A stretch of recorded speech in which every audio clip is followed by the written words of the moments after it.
বিজ্ঞাপনের মডেল সৈয়দা তানিয়া মাহবুব ওরফে তিন্নি হত্যা মামলায় বহুল আলোচিত বরিশাল ২ আসনের সাবেক সংসদ সদস্য গোলাম ফারুক অভিকে খালাসের রায় ঘোষণা করেছেন আদালত। এদিকে এই রায়ের ব্যাপারে কিছুই জানতেন না বলে জানালেন তিন্নির বাবা। সবার কাছে তিনি প্রশ্ন রেখেছেন, মেয়ের খুনের বিচার কি তিনি পাবেন না? বিস্তারিত ডেস্ক রিপোর্টে। আমরা উচ্চ আদালতে যাওয়ার পরবর্তী সিদ্ধান্ত গ্রহণ করব। মঙ্গলবার ঢাকার দ্বিতীয় অতিরিক্ত জেলা ও দায়রা জজ আদালতের বিচারক শাহিনুর আক্তার অভির খালাসের এই রায় ঘোষণা করা হয়।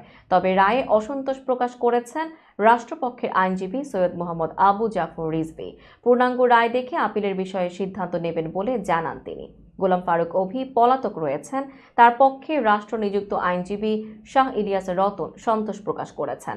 মামলার নথি থেকে জানা যায়, কেরানীগঞ্জের বুড়িগঙ্গা নদীর ১ নম্বর চীন মৈত্রী সেতুর ১১ নম্বর পিলারের পাশে ২০০২ সালের ১০ নভেম্বর রাতে মডেল তিন্নির মরদেহ পাওয়া যায়। পরদিন অজ্ঞাতনামা আসামির বিরুদ্ধে মামলা করেন কেরানীগঞ্জ থানার তৎকালীন সহকারী উপপরিদর্শক মোহাম্মদ সফিউদ্দিন।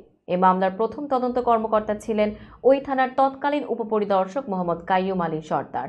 এরপর নিহত তিন্নির মরদেহের ছবি পত্রিকায় ছাপা হলে সুজন নামে নিহতের এক আত্মীয় তা শনাক্ত করেন।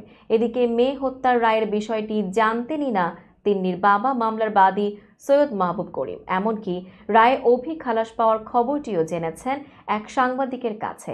মাহবুব করিম বলেন, তিন্নি খুনের পর অভিকে বিদেশ পালাতে সাহায্য করে তৎকালীন সরকার। এরপর অভিকে দেখিয়ে দেখিয়ে মামলায় এতদিন পার করলো। এখন রায় প্রচার হলো অভি খালাস।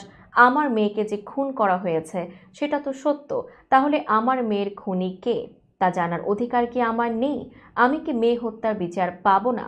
আক্ষেপের সুরে তিন্নির বাবা আরও বলেন, আমার বয়স ৭৮, শরীর ও মাথা আগের মতো কাজ করছে না। এই বয়সে এসে আর দৌড়াদৌড়িও করতে পারবো না। আমার বড় ভাই সৈয়দ রেজাউল করিম, তার অবস্থা আরও খারাপ। তিন্নির আরেক বোন তার মাকে নিয়ে আমেরিকার স্যান ফ্রান্সিসকোতে থাকে। আবার নতুন করে দৌড়াদৌড়ি করার কেউ নাই। মৃত্যুর আগে আমার মেয়ের খুনিকে দেখে যেতে পারবো না।